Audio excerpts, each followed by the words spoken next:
Okay, hello everybody. So today we're gonna talk about actual proper kind of sort of neuroscience for arguably the first time, which is always an exciting point, especially halfway through the semester. Also in line with tradition, I realized when I got in here that I had taken a bunch of notes and written a bunch of stuff up, but then forgot to push it up, so I don't have the most up-to-date stuff here, but that's fine. Basically, sort of this is the point of the semester where the divergence from the plan becomes more noticeable. So we are here, roughly, and we did some of this stuff, but not all of it. We haven't talked about eyeballs yet, but we'll start talking about vision and stuff probably next time.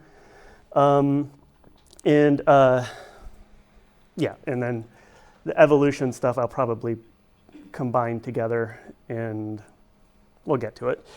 The sort of soft goal is at some point before the end of the semester to get to a point where I'm talking about my actual proper human scientist research, which has a lot of different sort of background aspects because it's visual control of locomotion over rough terrain, so it's sort of all these things kind of like mushed together. And then have enough time to do some additional topic stuff towards the end. And I think we'll get there. So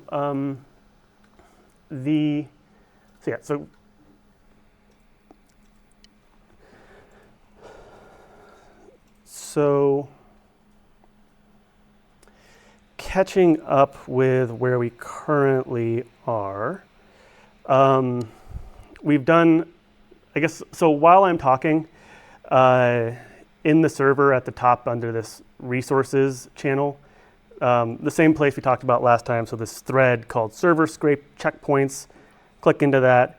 I did figure out what was wrong with the last one. It was a stupid Windows thing. So Windows has this thing where at some point in its history, they decided that 280 characters is as long as a file path ever needs to be, or in fact should be. So it throws an error if your path links get too long, which you can change that setting and say we don't need to do that anymore.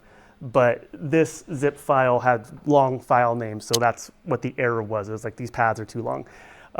So this 7Z is a different form of zip that doesn't have that error. So if you want to see where things were last week, this one is the one that's up to date to that one. This one was from this morning.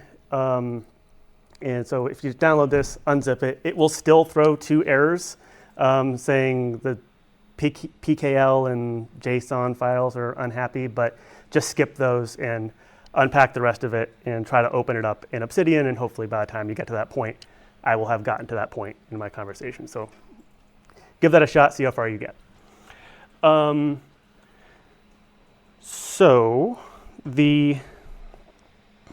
So a lot of the stuff we've been doing up until now has been on the kind of like data and computational side of things. So the topic of the course is neural control of real-world human movement, and we're going to talk. And so we've been focusing more up to this point on like basic methods and sort of like the kinds of data that you can collect and sort of the measurements that you can take, and a little bit into the sort of more, I'll say like high theory side of things. So all the talk about full body center of mass and sort of those like base level physics and sort of hyper simplified models of the body and sort of as it moves around the world is all of those things are kind of about the study of, it's more about the study of the neural control of real world human movement basically focusing on the like the kinds of measurements you can take, like the empirical investigation and sort of like conversations thereto pertaining. And we're going to go back into that methods-y stuff when we talk about vision, when I sort of bring out the eye tracker and do sort of more data looking.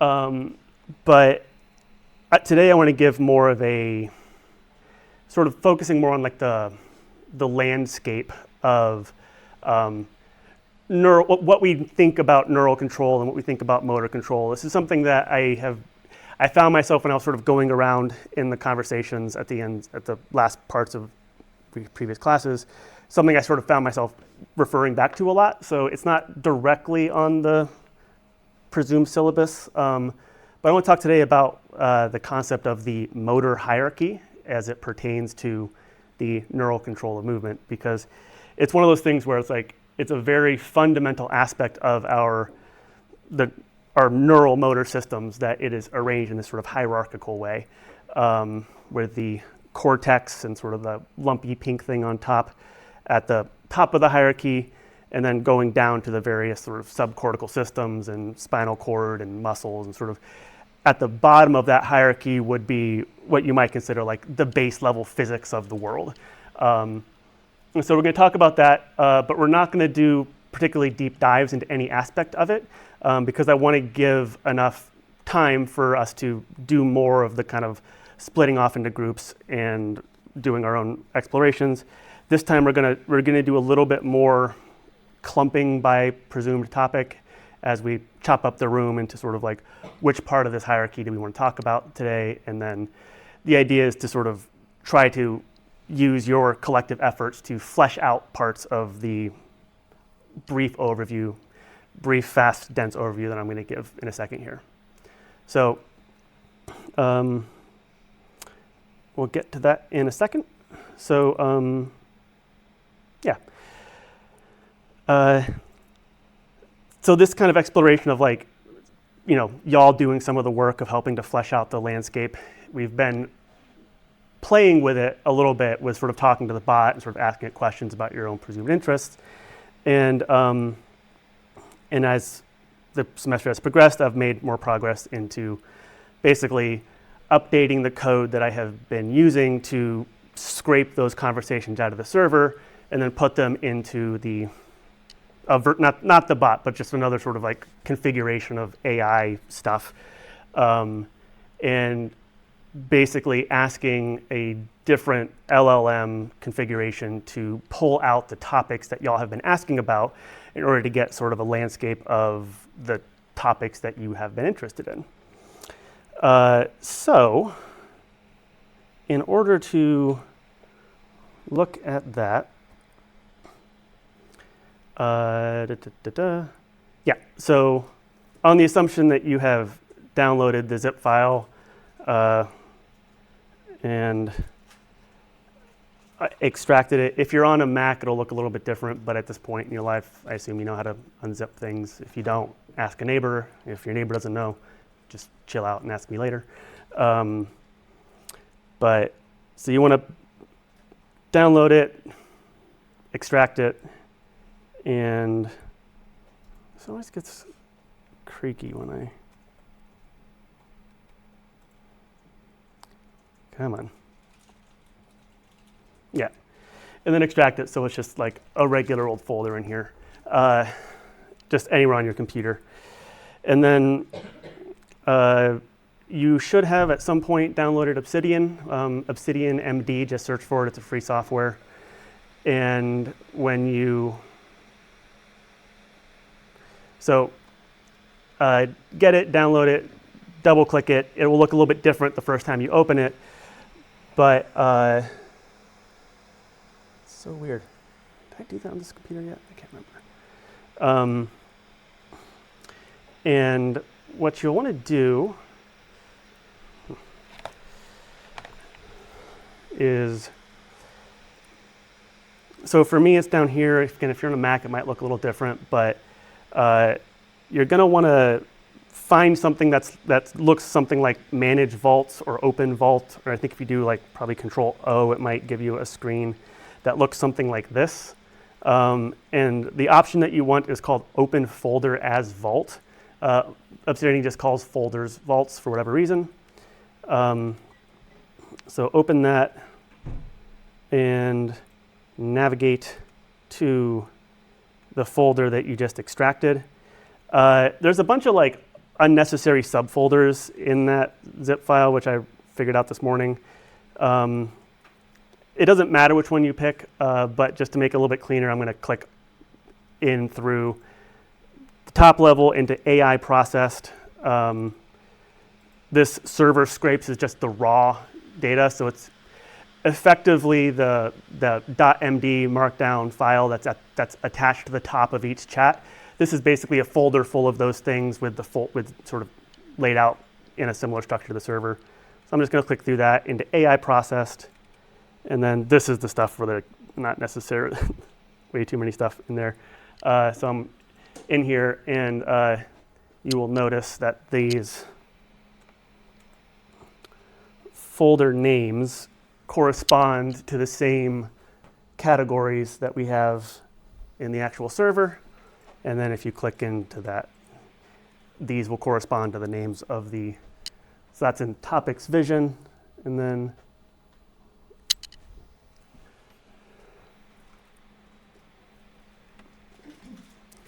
it's got the same names as all the channels.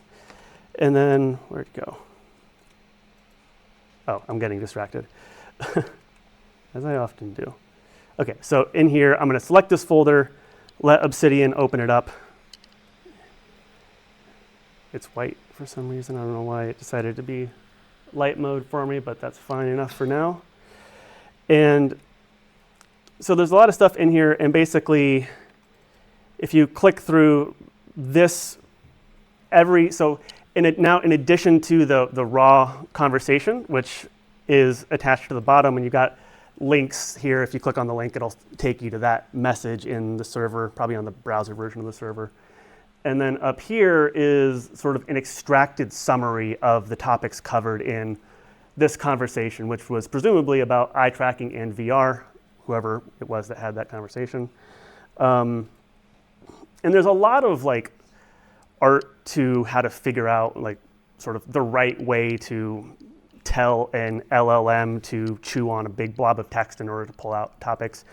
But in this particular case, I was mostly focused on just getting raw topics covered. So I gave it this structure of like, pull out a title, a extremely short summary, highlights, a very short summary, a short summary, and a detailed summary.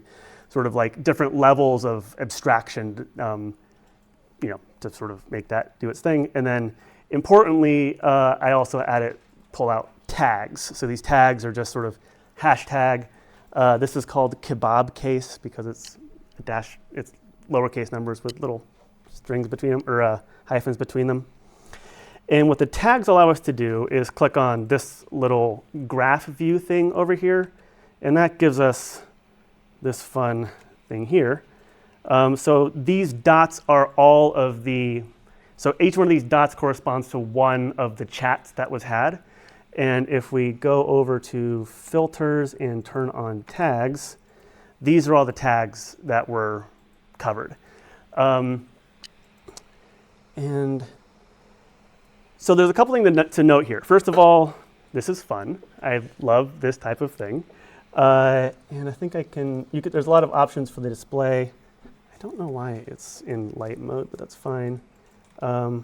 Let the text be a little there, let the nodes be a little smaller, lines be a little less thick. And so you can sort of navigate around in here. The green ones are the tags and the black ones are the notes.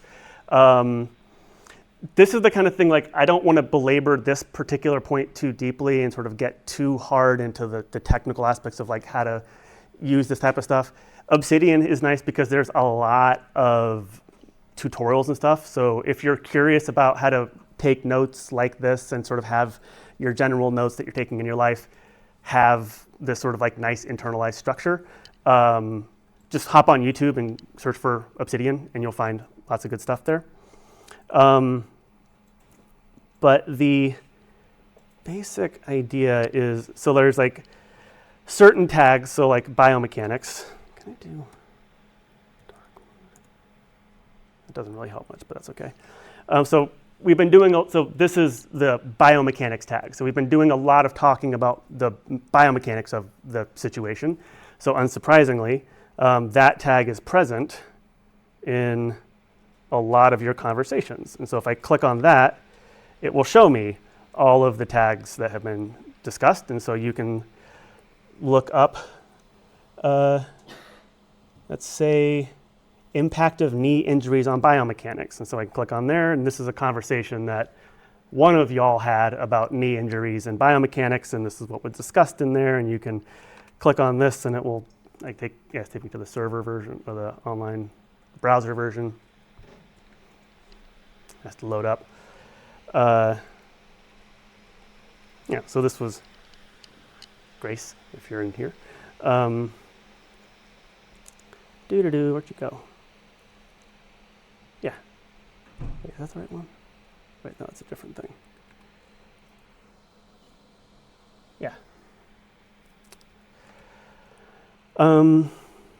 Yeah, so biomechanics is very well connected. Straight neuroscience is obviously well connected. Neural control is well connected. There's also some like orphans out here that are not connected. So mathematical ambiguity and interpretations. Sometimes these are caused by just a conversation that's super short. So it's not actually, there's not much content there, but AI has people pleaser energy. So if you tell it to summarize something that only has someone saying hello and then nothing else, it will still try to come up with the full summary, even though that's not valid to do.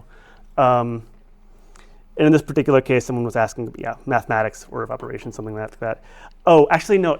Remember how I told you that I was not going to scrape the playground channel? I lied. It is in here because it's easier to just not ignore it. So there are occasionally some of these that are it's doing its best to pull a reasonable summary out of a conversation that is intentionally misleading.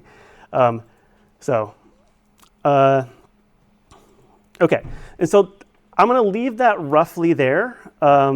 Feel free to, I guess another thing to say is you'll notice too that a lot of these tags are they're orphan tags, right? This is being included only in one conversation. This thing, saccades, is something that would it'll probably be connected more once we finish talking about eye movements. But some of these too, trust, right? The trust doesn't need to be a tag in this class. And so that's something, the way that I wrote the prompt, I didn't do any cleanup after the fact. It just pulled stuff that really shouldn't be there. Brain-computer interfaces probably should be in there. Seeds in body. Someone was talking about eating plants. I remember that. That was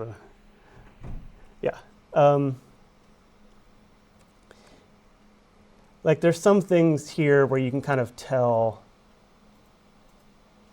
that the way that it is extracted the information makes it more. Actually, didn't do a terrible job this time.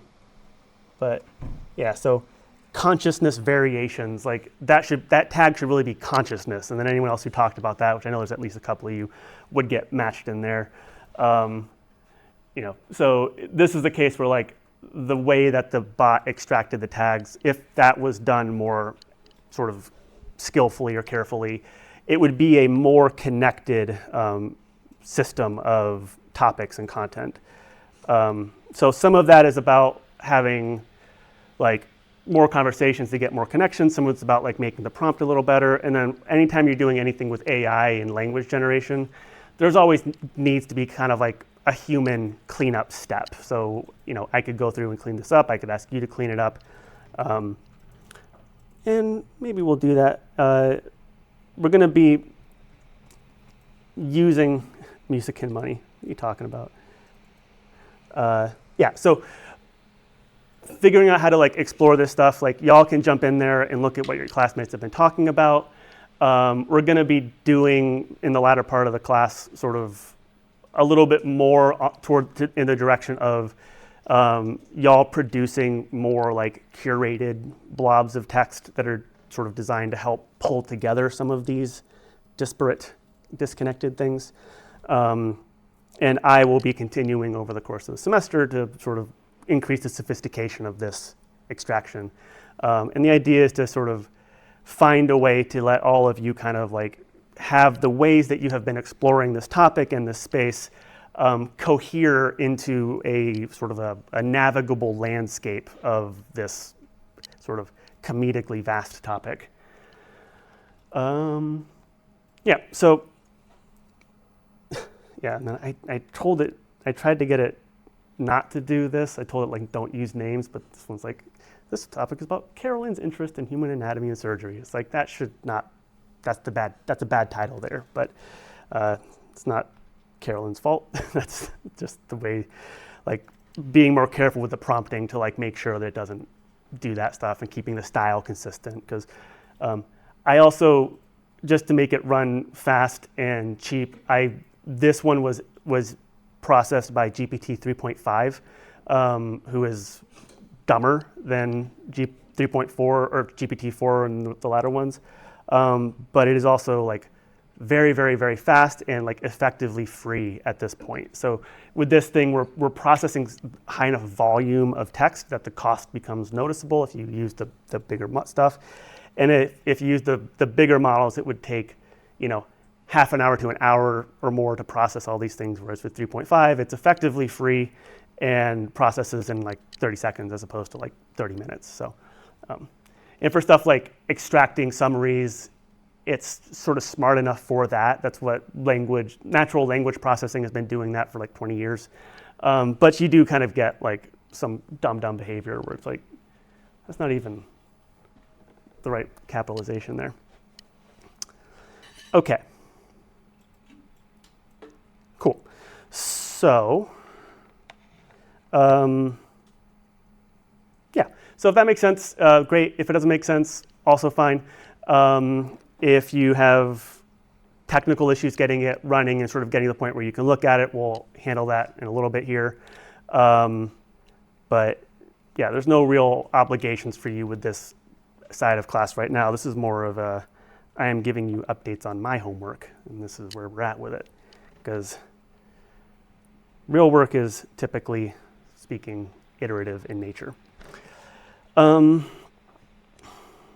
Okay, so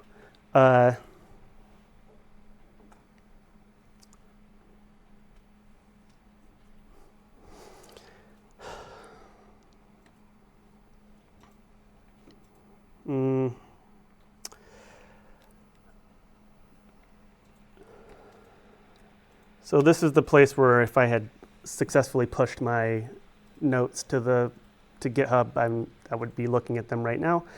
But they weren't particularly extensive anyway, so I'll take this as an opportunity to like show a little bit about how bot work. So with something like, like I'm giving an undergraduate lecture on the motor hierarchy, the neural motor hierarchy in your nervous system. That is such a well-trod topic. That's like sort of intro level to any class that talks about motor neuroscience is going to talk about the motor hierarchy. So if I ask the bot to say, give me a lecture outline for the motor hierarchy, it'll give me something good, especially because it already has the syllabus of the class kind of baked into it with that sort of the top level prompt. I have this other sort of, yeah, see, perfect. I have this other sort of channel over here where I use AI for my own purposes, which you can make your own as well if you want, but we'll talk about that later, or maybe not. And so in that server, if I wanted to, because it isn't prompted in the same way that this class is, if I gave it that simple of a preamble, it wouldn't do as good of a job. But because this one is already in the context of like having the syllabus of the server, the class already baked into itself, it does a decent job. Give me the order from highest to lowest, because it did that the other way. Great. So there you go. Now you have everything you need to know about the motor hierarchy. Not really. Yeah, this kind of a thing. And give me an additional outline about the corticospinal tract. Yeah. So that's another sort of area. I wonder if did it mention that in the original? Yeah, it did mention it briefly, but this is another kind of thing. So like when you're navigating this kind of like AI mediated language space, there's often kind of a balance you want to strike between like what I think of as like top down versus bottom up types of investigations. So where a bottom up approach is kind of like giving it a very loose instruction set and just seeing what it pops out at you. So like tell me about neuroscience, it'll like give you a broad scoped thing. Versus more of a top-down approach, which is where you, as the human, give it more structure, and you say, "No, give me more specifically this type of thing," and you get different responses that way, and they both can be quite useful. So the analogy, and this is a sort of recurring theme when working with AI, is oftentimes the strategies that work well with AI are also kind of like sort of funhouse versions of things that just generally work when you're talking to humans. If for no other reasons than it was trained on human data. So like in this course, when we started, I said, hey, go have an introductory talk, ask the bot about whatever you want. That's a very bottom-up approach. So I'm just saying, hey, room full of people, ask this thing a bunch of questions just based on whatever you are interested in talking about. And so when I do that, and so a lot of the early part of this class sort of had that structure, the ones that are kind of driven by lectures are a little more structured, but a lot of the conversations so far have been very bottom up. And this meaning that I am not imposing a structure from the top down. And so the topics that are covered and that sort of graph that was shown is sort of a result of kind of that bottom up type of approach. If I were to, and so like, I guess in contrast, if we think about like the kind of conversations that happen in this channel where this was the one that happened after the Center of Mass Basis Support lecture last time. This is, and I said, hey, now ask the bot questions, have conversations about this lecture. That's sort of, it's more structured, but it's still fairly open, and then that would be contrasted with like saying, write a paper about this topic. So when you're working with AI and you're trying to sort of steer it and you're trying to you make it generate something that you feel like has some relationship to like your internal state, like something that you are trying to bring out into the world, it's often very beneficial to sort of swap back and forth between these two modes of thinking. So saying, hey, give me an outline of this topic without a bunch of structure to it, and then taking that structure that it gives you, cleaning it up, altering it, editing it, and then giving it back and say, hey, give me some information about this outline, flesh out this outline. And oftentimes it's not even worth doing that first step if you already know what you're interested in. Just ask it specific questions and you'll get specific answers. So it's sort of there's just like different modes of using this thing. And a thing I've mentioned a lot is sort of like, I think one of the best things that these AIs are really good for is helping you flesh out your unknown unknowns. Like, you have an interest in a topic, but you don't even know enough to know the parts that you have questions about. So just ask it generally, tell me more about this. It'll give you a bunch of stuff, and then you'll say, oh, I didn't even know what these words are, and then ask it about those words, and you kind of navigate it that way. But you also want to be able to like drive the conversation a bit. Anyway, so I mostly asked it to give me this just to have a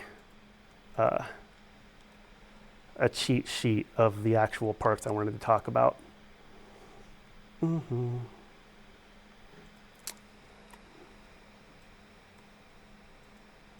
I always have to do this right.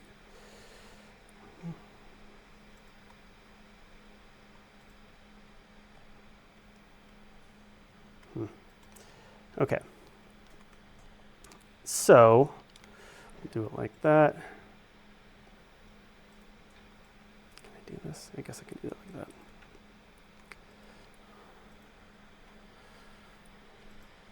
that. This is the part where I get mad at Discord for its poor use of space.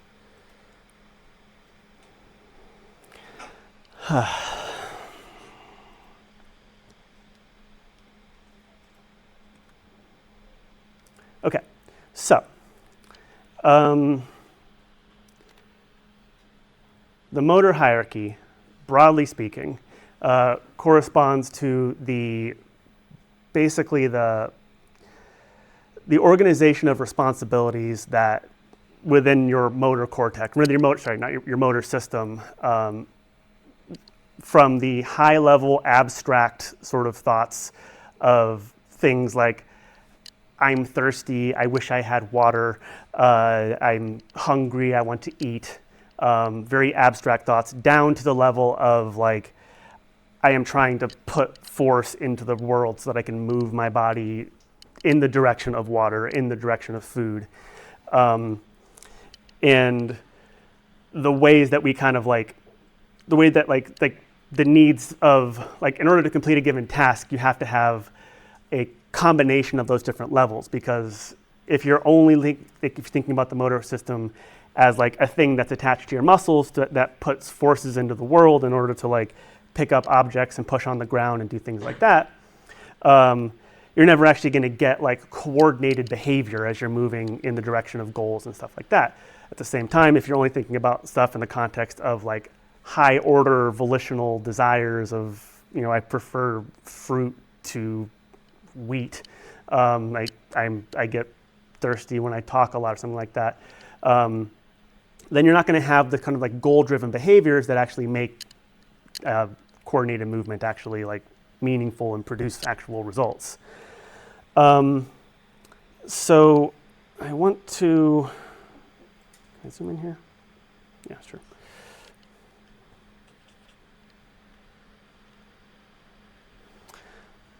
So again, and I think I did a picture kind of like this at the beginning, but I'm just gonna try to give you more of like an atlas of these parts and how they connect to each other, and then work together on like fleshing out the details. And specifically today, I want you guys to start looking at papers and looking up papers on these topics, and then using the bot to help you like chew on some of the deeper stuff there. So again, moving away from like asking the raw AI to tell you sort of textbook level stories about, you know, high level stuff, basically like if Wikipedia could talk, and start using it more as like a tool that you can use to navigate waters that are deeper than you can navigate on your own. So let's start with the brain. So first thing you gotta do is draw a brain. Do it roughly like that. It's a brain. Specifically, that's a mammalian brain. Mammalian brain.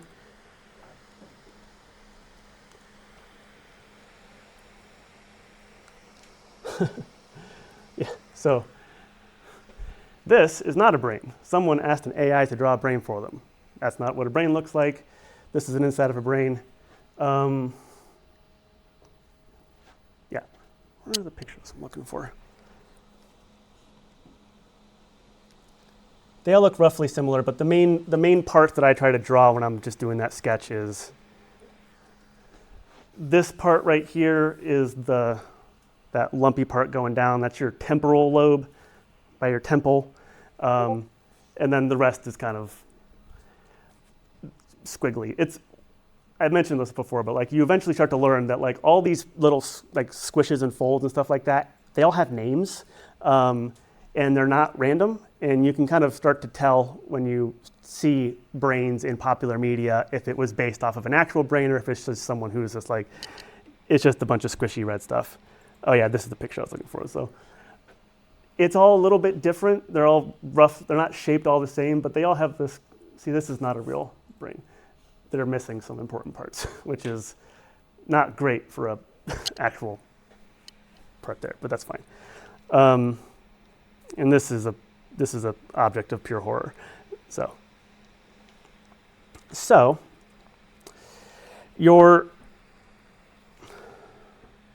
there you go. You got your off. This is your temporal lobe, and then this stuff up here is the front. Give yourself some eyeballs. and that sort of goes in. That's forward, which is actually, well, it's fine. For English speakers, we tend to put things pointing the other way, but that's okay. I don't know. I was raised speaking Arabic, so I learned sometimes right to left comes more naturally. And I'm just like, I don't know if that's actually normal, or if that's just, I don't know, who cares? So, don't put that one up, let's put something like this one. Let's give us a proper actual brain, please. Oh yeah, there we go.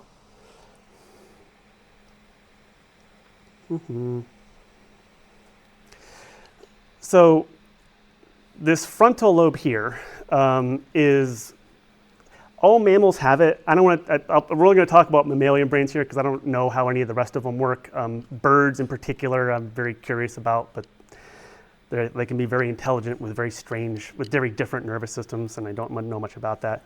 But the frontal lobe is sort of like the traditionally most human part. There's a lot of parts of our brain that are quite different from other animals.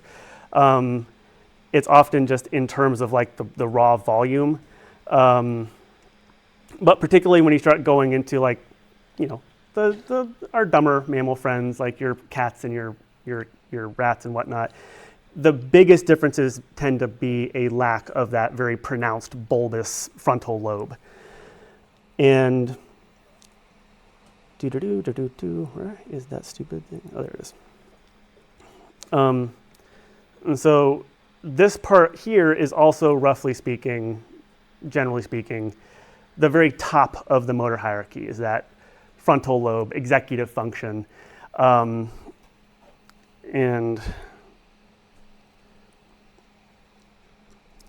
yeah, and so typically speaking, anytime someone's giving you any kind of specific words about how the brain works, please understand it is a cartoon version of reality, and reality is always weirder, more abstract, and less understood than anything anyone could ever say while standing in a space talking to you in a room.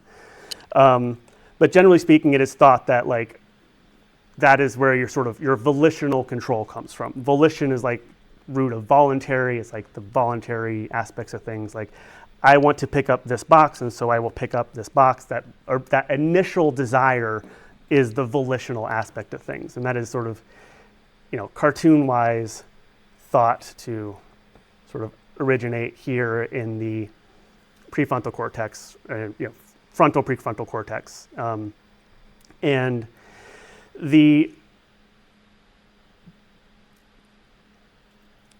so that's where those sort of like the most abstract form of your motor desires originate, in that sort of frontal lobe area. This is where the description of the content of the neural activity, or the patterns of neural activity that we call motor control there, is abstract to the point of not even really referencing the body. Like, it's sort of like, I wish I had water. I wish I had food, or something like that.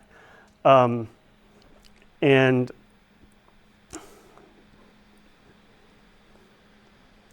so that, again, cartoon-wise, is sort of passed back through like frontal, prefrontal, premotor, motor. And then this part here, sort of like on either side of your head, is the part we traditionally call the primary motor cortex, which will look something like,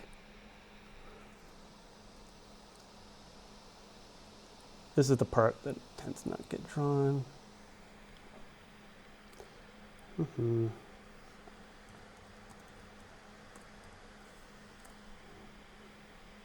Yeah, there we go. That's what I was looking for before. Again, cartoon versions of reality it's not based on nothing. There's a reason why we draw this cartoon and not some other cartoon, but nothing is this clean. And the basic trajectory is that those original high-level volitional aspects of control are sort of, they get passed through different subregions of that brain. This part is sort of roughly your premotor cortex, which sort of starts to get more specific.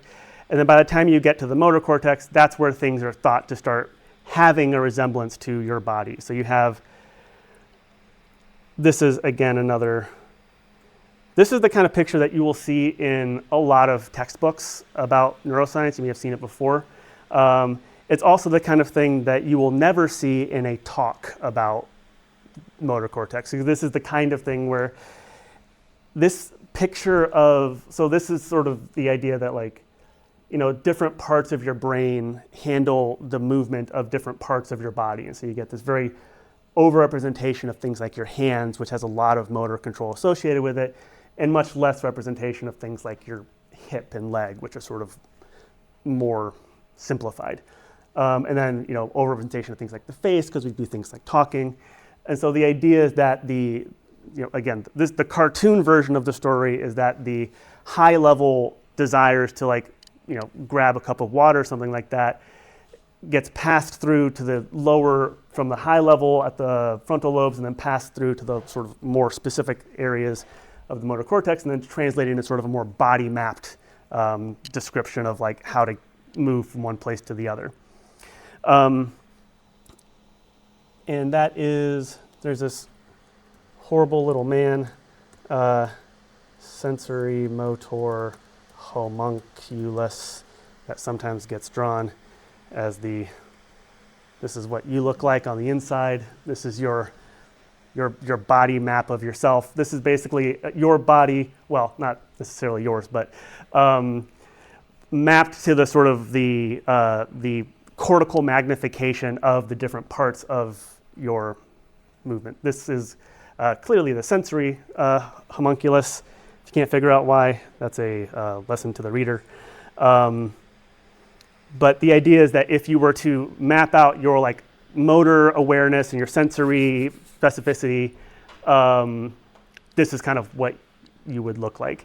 However, this is also the kind of thing, as I mentioned, that, and so there's the sensory, the motor cortex is sort of very close to the somatosensory cortex, which is sort of like the sensory aspect of things. So in the same way that we would, move our elbows, wrists, and hands, we also have sensations from those areas, and they are sort of right next to each other. But again, I have seen many, many talks from many, many people, often on the topic, who study things like motor control and sensory motor control. And the topic of those talks is typically trying to say, please stop showing this to students. It is not an accurate representation of reality. But then they say a bunch of much, much more complicated stuff about how it's not really how it is. But this is the easiest way to discuss things like cortical magnification at the motor and sensory levels. Just understand that it is not a nice, clear, clean map. It is not the type of thing like, oh, here's where your wrist is, here's where your hand is. It's much more complex, it's much more spread out, it's much less organized. But if you sort of zoom out and squint and turn your head, this cartoon version of reality is a good place to start. This is also the kind of thing where if you wanted to look up more recent papers about the structure and organization of the motor cortex, sensory motor cortex, you'll find a lot of good stuff, people actually doing that work. It's also the kind of thing where if you ask the bot to tell you about this, it will probably tell you this part. And you might have to push it to be like, is that really what people think? And you might be like, I actually don't know what it would do. I think that is getting to the level of specificity and contemporariness of research where the fact that the bot has eaten every textbook might make it harder for it to deviate from the cartoonized version of reality that we tend to put into textbooks. So this would be if you wanted to sort of try to push the bot until it breaks, you might try to find a more recent paper on this topic and then find places where the bot gives you stuff that is not actually aligned with what we think in reality. It's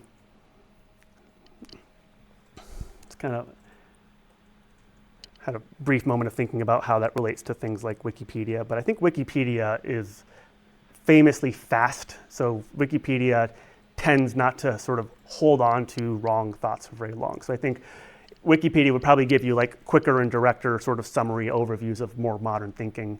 But I'm actually not sure. That's one of those spots. So anyways, so motor hierarchy. So here we are. We're starting in the frontal cortex. We're going back to the motor cortex. Later when we talk about vision, vision tends to start here in the occipital lobe. And so there is this kind of like sense of like this chunk of the brain is for sensory information, and then this chunk is for like high level thoughts and abstraction and motor cortices and stuff like that. And then this part down here is weird and we don't talk about it. I don't talk about it because that's more about like recognizing a cup, sort of more like memory and sort of more like contentful thinking, but I don't know much about that. But that's why, I don't know about why, but like the motor cortex being here and the somatary cortex being there, the way that I can remember that is because the somatary cortex is closer to the visual cortex because that's like the vision side of things, which only helps if you know where the visual cortex is, but they sort of meet here. And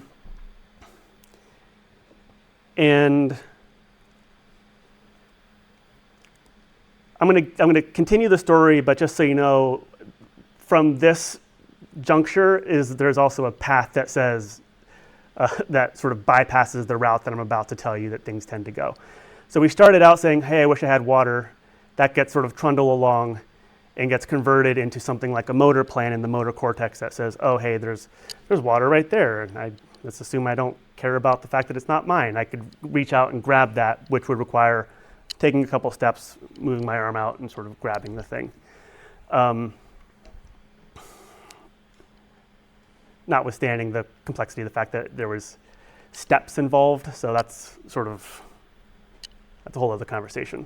And I think that's also where a lot of the question marks in the research live right now is like what happens when you have a motor plan that needs to sort of evolve over time. Like I need to walk over there and then do a behavior.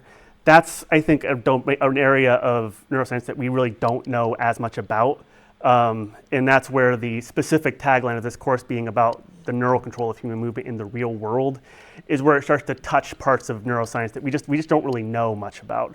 Because if you think about the methods involved, the vast majority of neuroscience research, psychological research, is done of people sitting in chairs, doing stuff on a tabletop, doing single joint movements. And our ability to measure the neural activity of humans in general, but animals, specific animals at all, moving around in a space while also recording the brain is, we basically can't, we have been starting to be able to do that over the past like decade or so, but still a lot of the theories that we have are based on research that does not involve the animals being able to like move through the world and actually sort of have multi-step processes. So if you have questions about how that works, the answer is we largely don't know, but find some papers and you might find people who are working on those questions. So all of this is happening in the cortex, right? The big lumpy pink thing on the top. And there's a bunch of other stuff that we tend to call that sort of, a lot of other parts of your central nervous system that we lump together under the heading of subcortical regions. And personal favorite is the cerebellum, which is this sort of lumpy part down there. Cerebellum.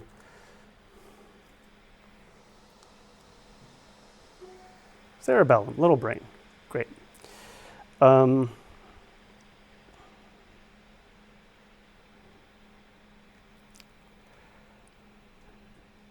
and I'm going to talk about that in just a second, but there's another component that I want to at least mention, honorable mentions of a particular piece that sort of lives in the middle. We're doing a side view. All these parts are doubled on either side, and for some reason the left side of your brain controls the right side of your body. Don't ask me why, just how we evolved. But there's this very important part called the basal ganglia. And this is particularly interesting for those of y'all that are interested in things like movement disorders, because it's a part that can go wrong in various interesting ways. because the idea is that when you have that high level thought of like, I wish I was holding this box, and I'm sitting here and I'm looking at the box, there's a lot of different ways that my body could solve that problem. I could grab it with my dominant hand. I could grab it with my non-dominant hand. I could grab it with my dominant hand in a weird way. I could move over here and grab it with my dominant hand. All of these are options that would satisfy that high-level volitional desire to be holding this box in my hand. And so with any kind of a network, so we often talk about the brain in this kind of like serial processing, kind of like computer analogy. This is in line with our general approach of humans, a general approach of always describing the nervous system in the context of the most advanced piece of technology that we have. If you go back through history, we tend to always do that. So anytime we're talking about a network, the thinking is, and again, this is deep into the cartoon version of stories, that when I have the desire to pick up a certain object or pick up a pen or whatever, the motor network components that would generate that action all get activated a little bit. And they get activated to the point, and then they engage in a kind of like competition with each other. Motor plan competition, I think, is a term you could look up for that. But it wouldn't really work if every time I had a thought, all of the possible options to make that thing happen were activated at the same time.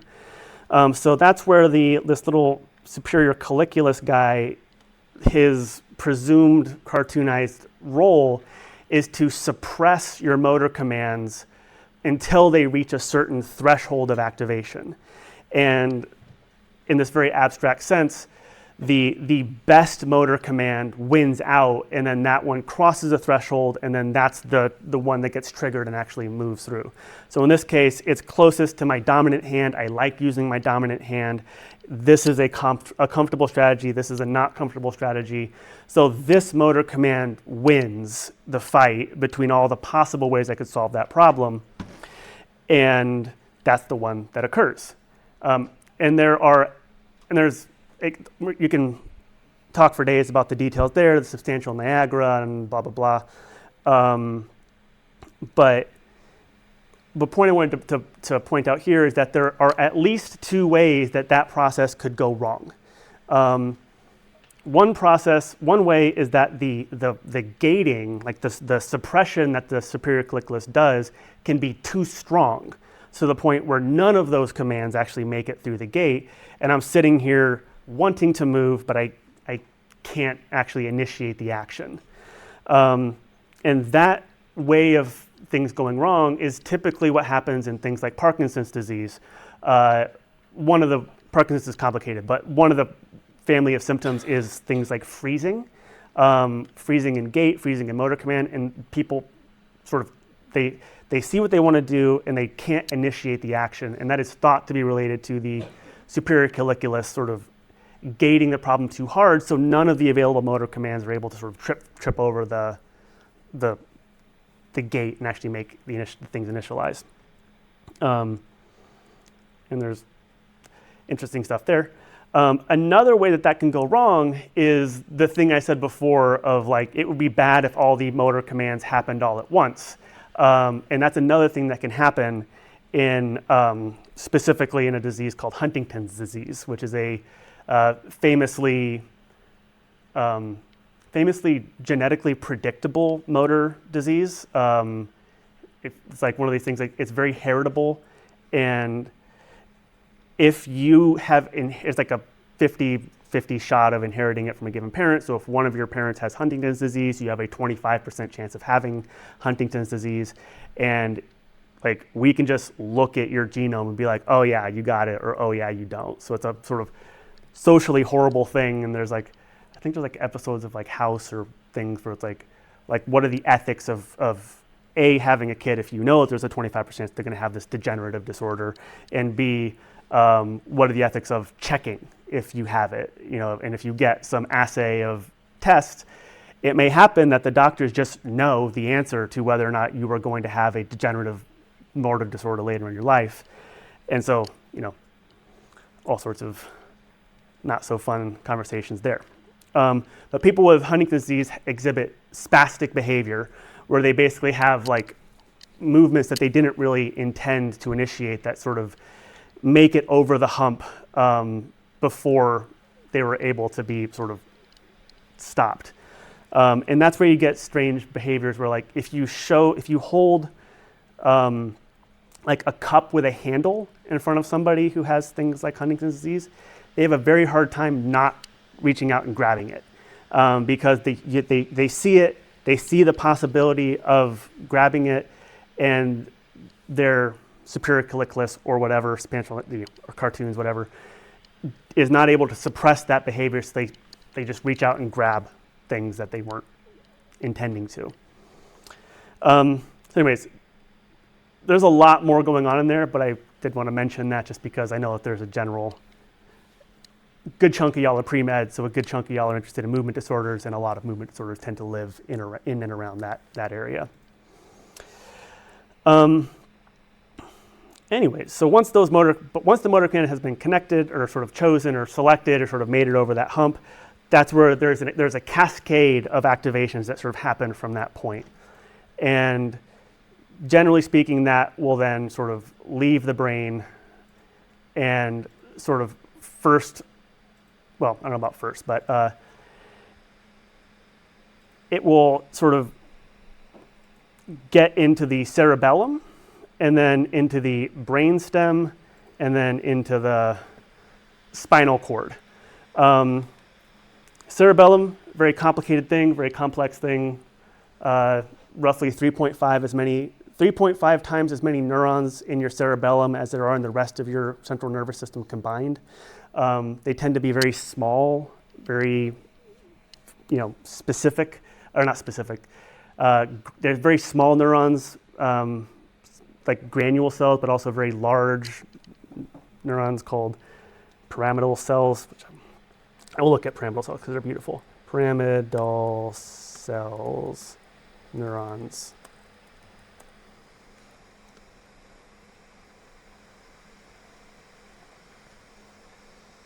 Mm-hmm.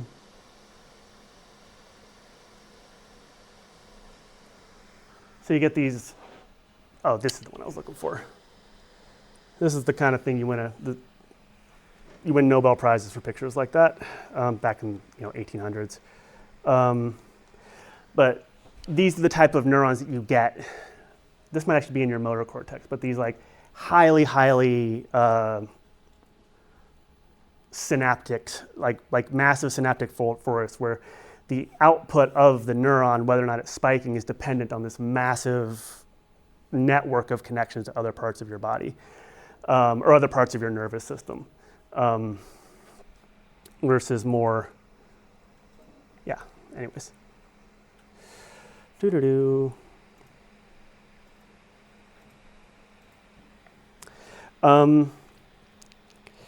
Your cerebellum is thought to be the area that sort of handles things like motor coordination. And that's coordination that happens at different levels. Like most of your nervous system, there's sort of an inside-out structure where the inner parts of your cerebellum, like the inner parts of your brain, is the most phylogenetically ancient, is the oldest part. And as you sort of go outwards, you get more and more evolutionarily new stuff until you get out to the neocerebellum, which is the outer. It looks like a lump, but it's kind of folded up in on itself. And the neocerebellum's on the outside, and that's the part that's thought to be associated with things like tool use and the fact that I can pick up an object that's not a part of my body and sort of like wave it around, and then, now I've sort of like internalized some of the physics of this thing. And that ability to internalize the physics and sort of utilize external objects as if they were a part of my body is thought to be related to the neocerebellum. And there's some interesting studies in fMRI where they have people like playing with tools and stuff like that. And I always get like stuck on these little side quests because I just have to tell the story because it's so interesting. Not all animals can use tools, obviously, but there's a concept in neuroscience called your peripersonal space. We tend to chop up the world into spots, and out there, that's like far away stuff. In here, this is like this is my actual body part. And then there's the peripersonal space, which is like close by areas, like roughly speaking, things that I can reach with my current body. And so anything that's on this table is peripersonal space. And if you take a monkey, like a macaque monkey, a non-human primate, one of the few that we study, and you can get you can lesion the brain in various ways, and you get various types of blindness. And it's possible to get a type with a particular damage in a particular area. Actually, don't know that level. You can get a blindness in peripersonal space. So you basically, there's just like, you can't see things that are sort of within a certain range of you. And there's a crazy study where they took a macaque and they were able to give it like a reversible lesion. So it's like they put a chemical in that part of the brain, so it just stops working for a little while, but then after a while it comes back. And they trained the monkey to use a grabber, like a grabber thing to like reach out and grab things that are farther away than their arms reach. And after the monkey was trained in using the grabber arm, and they did the cortical lesion, their peripersonal space extended to include the regions that they could reach with the grabber. So there's just this strange implication of like how we tend to view the world and how we tend to carve it up into like things that are me, things that are not me, and then things that I can directly manipulate. And for certain types of mammals, that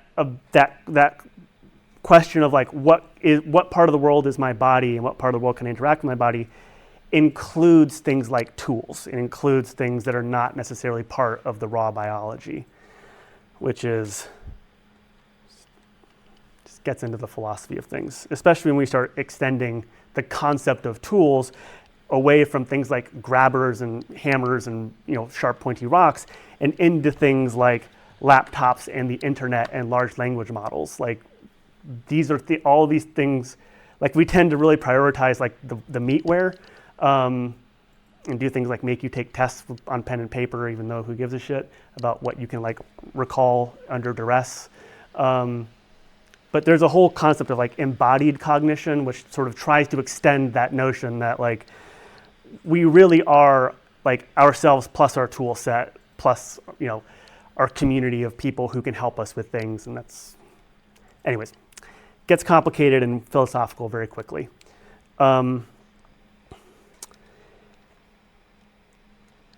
So yeah, and then the lower parts of the cerebellum, the older parts, handle things like motor coordination. And so things like if I want to, so you have your flexion parts and you have your extension parts, your muscles. These ones, like the flexion tends to move you towards like the fetal position. Extension tends to move you opposite of that. And in order for a movement to be smooth, those things, like the flexor extensor groups, have to fire in a very tight temporal loop. And if they misfire, then you get, again, kind of like spastic behavior, kind of like, I hate simulating it because it sort of feels weird, but like you can imagine sort of like seeing people with movement disorders, they have this kind of like jerky movements. That it can come from a lot of different places, but it can be associated with basically like misfiring, where you're like, if I'm extending my arm, then my flexor of then the tricep should be engaging and the bicep should be loose. But if my biceps kept firing while I'm trying to extend my arm, then you get this kind of like jerkier behavior. And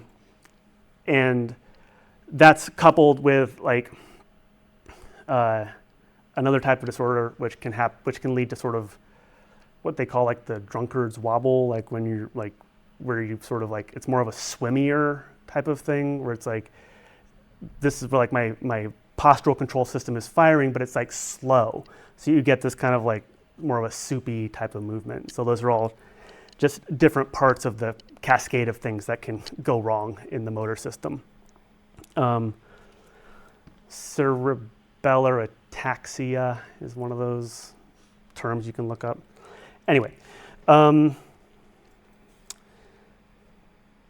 yeah, that's in your cerebellum. Your brain stem is kind of hanging out here. Brainstem is honestly a part that I know least about. It's sort of a level below the cerebellum. It sort of has to do more with like,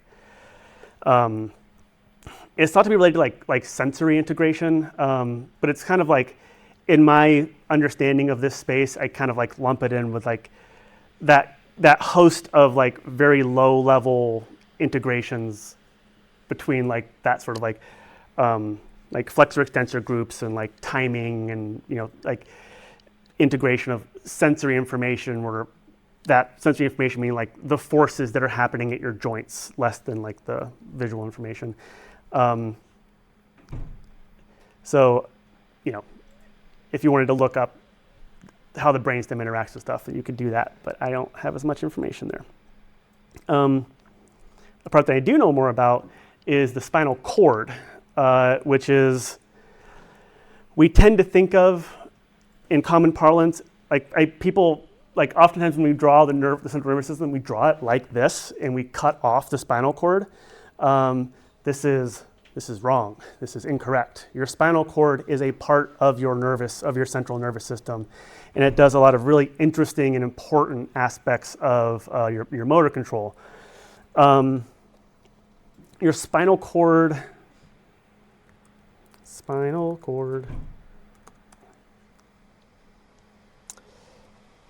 Yeah, there we go.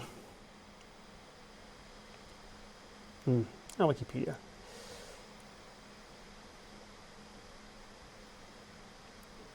So your spinal cord doesn't go all the way down your spinal column. Spinal column's the bone part.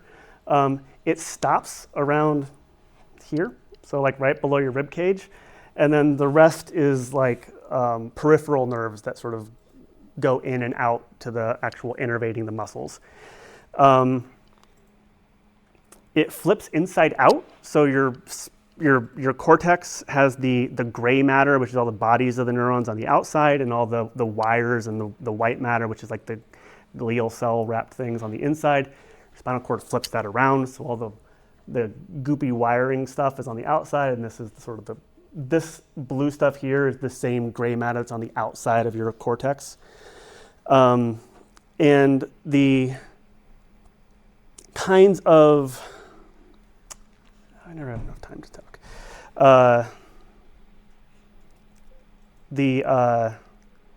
Like your spine is that, we're now getting down to like the very bottom of that motor hierarchy. And the kinds of controls that you get at the spinal level are still definitely in the space of what we would call like processing. But there's very little abstraction, if anything, down there. So that's where your spinal cord handles things like your reflexes. So like if you ever go to the doctor and they hit you on the knee, and then it hits you on the knee, the tendon, and it kicks your knee out.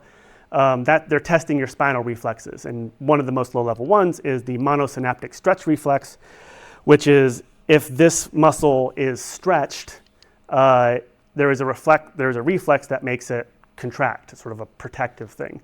So when you hit the tendon, it stretches the muscle, and then that goes up to the spine, and the reflex there is, if that muscle stretched, then contract it, and that's why you kick out. However, it's not as simple as just there's a reflex that's there and it's always there, because if that reflex was always active, then you wouldn't be able to do things like move your leg, because every time you moved it, it would stretch, and then that would make it contract.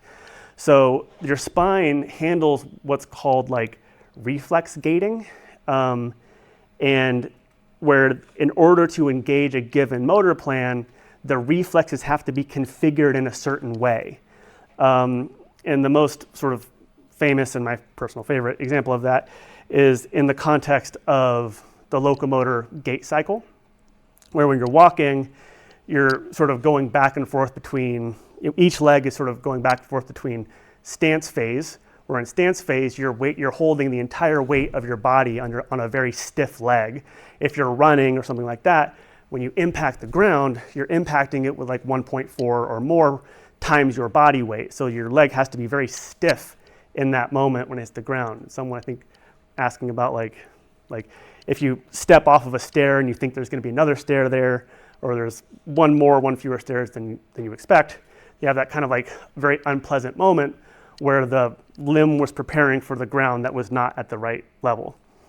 So when you're stepping back and forth, your legs are going back and forth between stance phase, where all of your reflexes are sort of cranked down to let your leg be very stiff and support your whole weight of your body, and then swing phase, where they're all kind of turned off basically to let your leg be much more floppy and loose so it can swing through and basically utilize its own momentum and to allow it to sort of move forward without having to like burn a bunch of muscles, burn a bunch of energy, like moving it directly. And so that transition from like stance to swing phase, which happens roughly every 450 milliseconds, roughly 1 million times per year for a healthy undergraduate human, that transition is happening at the level of the spine, and that specifically the timing of transitioning from one to the other is handled by things called central pattern generators, which is where a lot of the basic rhythmicity of motor control comes from. Most of your motor system is rhythmic in nature. So you're walking, you're chewing, you're scratching, you're doing things that are kind of like have a rhythmic aspect to it. And that's kind of handled by these sort of central pattern generators, but then where the hierarchy kind of comes in, the sort of motor hierarchy tends to come in order for movements to be graceful and coordinated and smooth, they have to be appropriate for the world as it lays out. So if I'm stepping up onto a step or stepping down at something, or if I'm, interacting with the world, there is a supervenience that happens where those high-level volitions, those high-level desires, coupled with like visual information or sort of like sensory information about what's out in the world, gets translated into basically a set of instructions for how we should lay out the reflexes and sort of how like what the timing and the strength and the gains of all these reflexes should be in order to generate movements that are appropriate for the world that's around you. So the idea is like that down here at the lowest level of the nervous system, these very, very low level things are happening on the basis of instruction sets that come from the top down.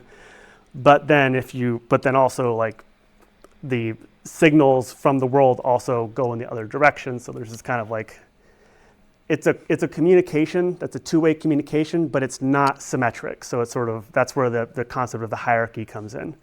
Because the top tends to tell the high level stuff tends to tell the low level stuff what to do. But if the low level stuff says, oh wait, no, I actually hit something, then if you're nervous, the high level stuff will sort of take that into account and handle things appropriately. Never have time.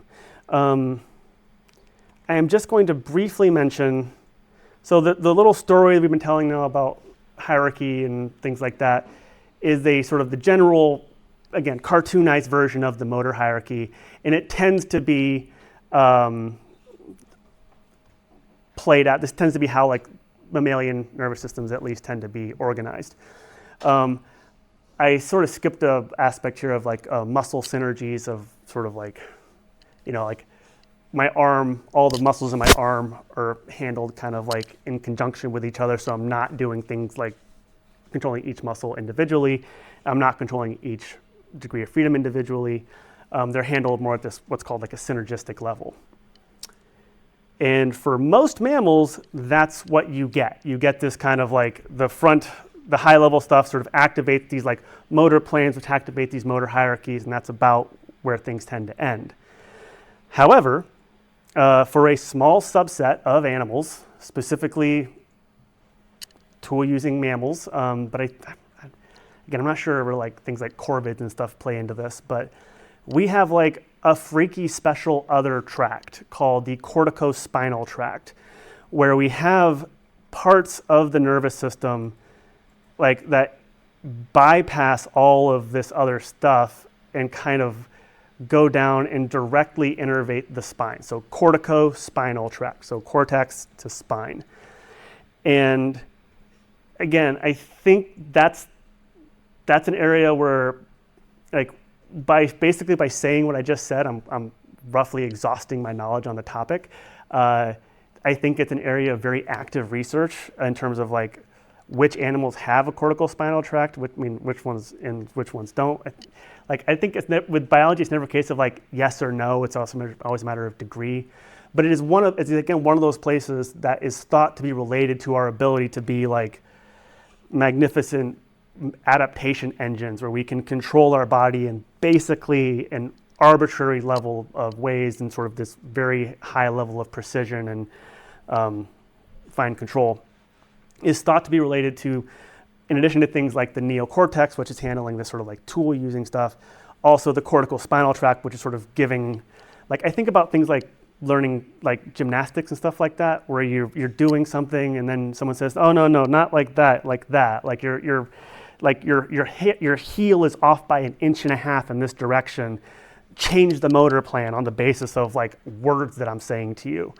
And I think like when I like philosophically, poetically think about the nervous system, I think that it's that type of control that's being sort of implicated in things like the cortical spinal tract and stuff like that. Because I just think that, like, you know, comparing human movement to other types of animal movement, like one of the main questions of like what makes us different is related to our infinite adaptability relative to most other animals. It's, you know, we'll talk a bit about that in the evolution phase of life. And that goes out to your limbs and does muscle stuff. Okay. That's about as quick as I can ever make anything, I guess. So anyways, that's roughly speaking your nervous system, at least the motor control parts of it. And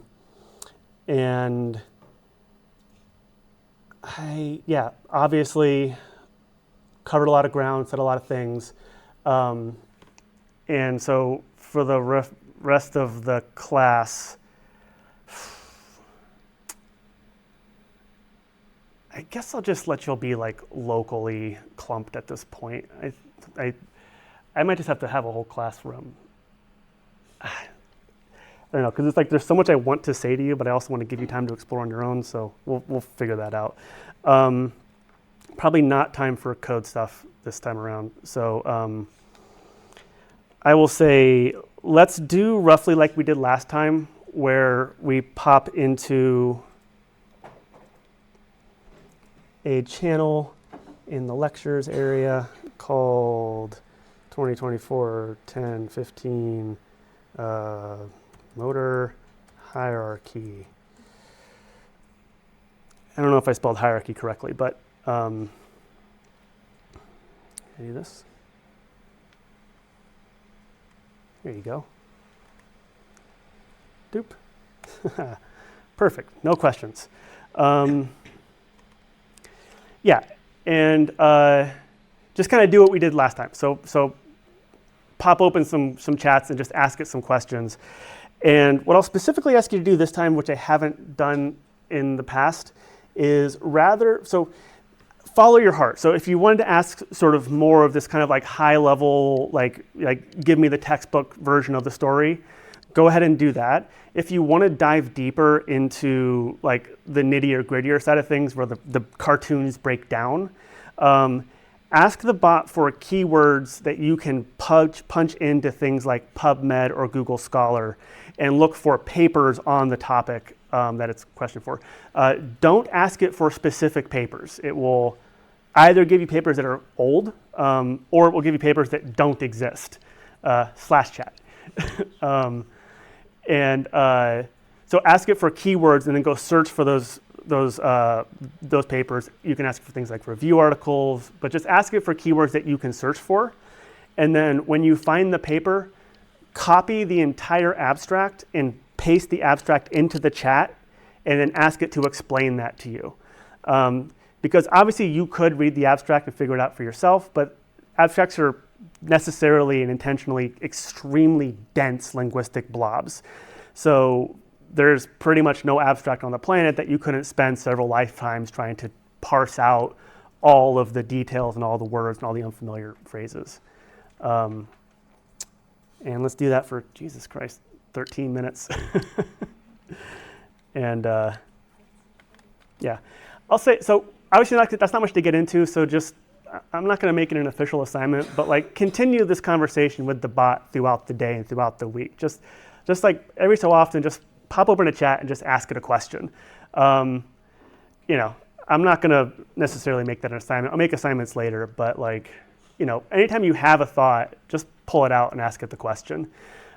Because I will be doing the scrape and pull stuff throughout the week, and then, you know, I'll do it again before next week. So if you want to have some ability to steer what that content is, ask it questions about the things that you care about.